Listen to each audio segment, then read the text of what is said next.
Assalamualaikum. This is Tahir Afaki and you are watching my channel Wide Vision. हमारा आज का मौजू है कोई भी कॉन्स्टिट्यूशन पढ़ना या किसी भी मुल्क का पॉलिटिकल सिस्टम पढ़ने के लिए ज़रूरी है कि हम कम से कम 5 बातें जो हैं वो उस मुल्क के बारे में जानते हों, तो हम उसके निज़ाम को, उसके पॉलिटिकल सिस्टम को बड़ी आसानी से अंडरस्टैंड कर सकते हैं। वो 5 चीज़ें क्या है? नंबर 1 तो उस पॉलिटिकल सिस्टम या उसके कॉन्स्टिट्यूशन के लिए जानना ज़रूरी है कि उसका प्रिंसिपल ऑफ स्टेट सिस्टम क्या है। यूनिटरी स्टेट सिस्टम है या फेडरल स्टेट सिस्टम है या कॉन्फेडरेशनल सिस्टम है। फिर दूसरे नंबर पर वहां पर कौन सा फॉर्म ऑफ गवर्नमेंट है, प्रेसिडेंशियल फॉर्म ऑफ गवर्नमेंट है, पार्लियामेंट्री फॉर्म ऑफ गवर्नमेंट है या semi presidential form of government है। थर्ड पे वहां का एग्जेक्टिव, फोर्थ लेजिस्लेटिव और फिफ्थ जो है जुडिशरी सिस्टम, ये कौन कौन से हैं। तो ये अगर हम लोग जानते होंगे तो हम उस मुल्क के पॉलिटिकल सिस्टम को बड़ी आसानी से अंडरस्टैंड कर सकते हैं। जैसे सिंपली अगर हमने ब्रिटिश कॉन्स्टिट्यूशन के बारे में जानना है, ब्रिटिश पॉलिटिकल सिस्टम के बारे में जानना है, उनके कॉन्स्टिट्यूशंस के बारे में जानना है, तो सिंपली हम देखेंगे कि वहां पर स्टेट सिस्टम जो है वो यूनिटरी स्टेट सिस्टम है। तो यूनिटरी स्टेट सिस्टम के कुछ अपने कैरेक्टरिस्टिक्स हैं। मतलब उसमें क्या होता है कि मरकज के पास पावर्स ज्यादा होती हैं और सूबों के पास, स्टेट्स के पास पावर्स कम होती हैं। इसी तरह अगर हमने पाकिस्तान का सिस्टम देखना है या इंडिया का सिस्टम देखना है, यहाँ फेडरल फॉर्म ऑफ गवर्नमेंट है। फेडरल फॉर्म ऑफ गवर्नमेंट का सीधा सीधा मतलब है कि सूबों के पास इख्तियारात ज्यादा हैं और मरकज के पास इख्तियारात कम है लेकिन सुप्रीम नेचर के हैं। इसी तरह अगर हम फ्रांस का देखें तो फ्रांस में भी यूनिटरी फॉर्म ऑफ गवर्नमेंट है। तो फ्रांस में यूनिटरी फॉर्म ऑफ गवर्नमेंट का मतलब यह है, इसका मतलब कि पार्लियामेंट और मरकज वहां पर ज्यादा मजबूत है।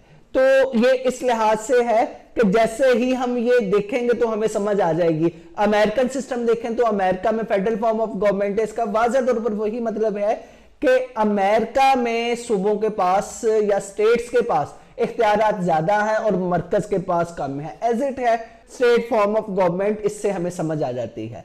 अच्छा, दूसरा देखें गवर्नमेंट सिस्टम के पार्लियामेंट्री सिस्टम है, प्रेसिडेंशियल सिस्टम है या semi presidential system. Parliamentary form of government में क्या है कि लेजिस्लेचर सुप्रीम होता है।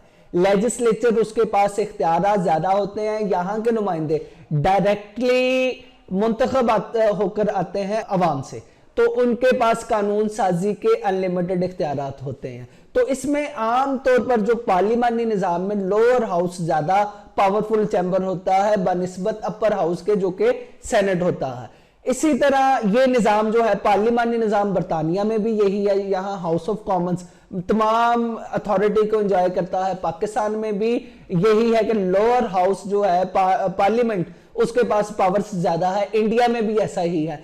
इसके ऑपोजिट दूसरा सिस्टम है प्रेसिडेंशियल सिस्टम। तो प्रेसिडेंशियल सिस्टम में क्या होता है कि प्रेसिडेंट्स के पास ज्यादा पावर्स होती हैं। प्रेसिडेंट एग्जेक्टिव हेड होता है, लेजिस्लेचर से हटके एग्जेक्टिव हेड। अब एग्जेक्टिव हेड को डायरेक्टली अवाम चुनती है, इसलिए एग्जेक्टिव हेड ऑटोनोमस होता है। एग्जेक्टिव के पास अपनी पावर होती है प्रेसिडेंशियल सिस्टम में। और जो लेजिस्लेचर है, लेजिस्लेचर को भी अवाम मुंतखब करती है, तो लेजिस्लेचर की अपनी ताकत होती है।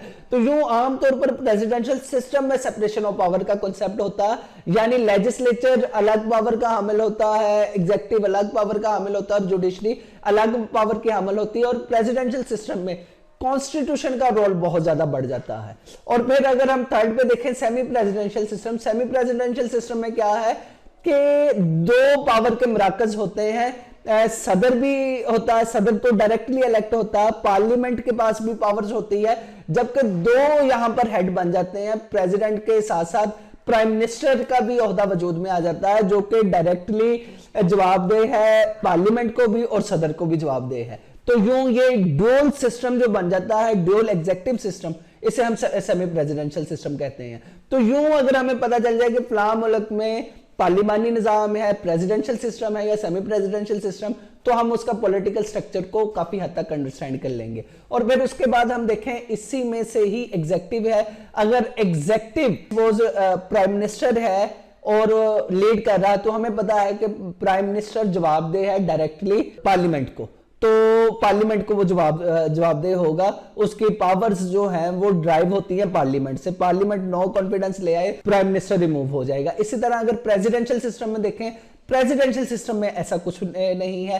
प्रेसिडेंशियल एग्जेक्टिव हेड होता है, लेकिन वो जवाबदेह नहीं कांग्रेस वगैरह को, लोअर हाउसेस वगैरह को, किसी को जवाबदेह नहीं है। लेकिन कन्वेंशनली हो सकता है अगर वो अनएथिकल एक्शंस ले रहा है या against the laws legislation actions ले रहा है, तो लेजिस्लेचर या जुडिशरी उसके खिलाफ इकदाम कर सकती है, अदरवाइज वो इनके अंडर नहीं होता। फिर सेमी प्रेसिडेंशियल सिस्टम में देखें तो सेमी प्रेसिडेंशियल सिस्टम में भी प्रेसिडेंट काफी हद तक खुद मुख्तार होता है, जबकि जो दूसरा हेड होता है प्राइम मिनिस्टर, वो जवाबदेह होता है डायरेक्टली पार्लियामेंट है। पार्लियामेंट लोअर हाउस और अपर हाउस को जवाबदेह होता है। जो सेमी प्रेसिडेंशियल सिस्टम में भी प्रेसिडेंट है वो काफी हद तक खुद मुख्तार होता है, पावरफुल होता है। तो यूं ये सिलसिला। फिर अगर हम लेजिस्लेचर देखें तो लेजिस्लेचर में अगर पार्लिमानी निजाम है तो पार्लिमानी निजाम में आमतौर पर ज्यादातर यही होता है कि लोअर हाउस पावरफुल होता है, क्योंकि ये डायरेक्टली अवाम से मुंतखब होकर आया होता है। तो लोअर हाउस के पास पार्लिमानी निजाम में एग्जेक्टिव पावर्स भी होती हैं, यानी कि यहाँ जो लोअर हाउस का हेड होगा, हेड ऑफ द हाउस होगा, वो डायरेक्टली मुंतखब हुआ होगा इसी हाउस से। तो इसी तरह इसके पास एग्जेक्टिव पावर और प्राइम मिनिस्टर इससे जवाबदेह है, तो इसके पास कसीर पावर्स है। प्रेसिडेंशियल सिस्टम में आमतौर पर जो है अपर हाउस वो पावरफुल होता है, सेनेट आमतौर पर पावरफुल होती है। अमेरिका में सेनेट भरपूर पावरफुल है मुकम्मल तौर पर, और यहाँ के भी नुमाइंदे जो हैं इनको डायरेक्टली अवाम मुंतखब करती है, और ये लेजिस्लेशन की अथॉरिटीज इनके पास अनलिमिटेड होती हैं। अगरचे अमेरिका में 2 हाउसेज हैं, लोअर हाउस और अपर हाउस, तो लोअर हाउस के पास भी पावर है, लेकिन जो अल्टीमेट पावर है या सुप्रीम पावर है वो सेनेट के पास ही है। इसी तरह हम देखें सेमी प्रेसिडेंशियल सिस्टम, उसमें भी सेमी प्रेसिडेंशियल सिस्टम फ्रांस में भी मौजूद है, रशिया में भी मौजूद है, चाइना में भी मौजूद है। तो लेजिस्लेचर उसके पास भी लेजिस्लेशन के इख्तियारात अनलिमिटेड होते हैं, लेकिन आमतौर पर इसमें यही होता है कि लोअर हाउस या अगर आपका यूनिकैमरल लेजिस्लेचर है तो लेजिस्लेचर के पास तमाम तरह की पावर्स मौजूद होती हैं। लास्ट पे जुडिशरी को अगर हम देखें, जुडिशरी जो प्रेसिडेंशियल सिस्टम है वो ज्यादा पावरफुल होती है। उसके पास आमतौर पर उसके पास जुडिशियल रिव्यू का इख्तियार होता है, यानी वो लेजिस्लेचर की कानून साजी को देख सकते हैं, उसे चैलेंज कर सकते हैं। अमेरिका में भी यही सिस्टम है और फ्रांस में भी यही सिस्टम है। तो इसमें सिंपली सिर्फ ये है कि जुडिशरी प्रेसिडेंशियल सिस्टम में काफी हद तक असर से आजाद होती है, पॉलिटिक्स के असर से, लेजिस्लेचर के असर से। इसके बरक्स जो है पार्लिमानी निजाम है, पार्लिमानी निजाम में एज इट जुडिशियल रिव्यू का सिस्टम मौजूद नहीं होता, क्योंकि पार्लिमान उसमें सुप्रीम होती है, 2 पावर्स लेजिस्लेचर और एग्जेक्टिव हेड उनके पास होते हैं। तो नॉर्मली इसमें जुडिशरी वीक होती है बनिस्बत प्रेसिडेंशियल सिस्टम के। तो यूं हम ये कह सकते हैं कि अगर हम ये 5 चीजों को अंडरस्टैंड कर लें तो हम किसी भी मुल्क का सिस्टम बड़ी आसानी से समझ सकते हैं। ये 5 प्रिंसिपल्स अगर आप जहन में रखें और इनमें जितने भी ये टूल्स हैं इनके बारे में आपको मुकम्मल तौर पर पता होगा, तो आप बड़ी आसानी से किसी भी मुल्क का निजाम समझ सकते हैं। दोस्तों, वो लोग जिन्होंने पहली बार मेरा चैनल विजिट किया है उनको मैं बताता जाऊं, इस चैनल पे आपको CSS, PMS, UPSC और दीगर कॉम्पिटिटिव इम्तिहानात की तैयारी के लिए तमाम इंपॉर्टेंट लेक्चर्स दस्तयाब हैं। इसके साथ साथ political science, international relations, world constitutions, world history, Indo पाक हिस्ट्री और करंट अफेयर से मुतल्लिका लेक्चर्स भी अवेलेबल हैं।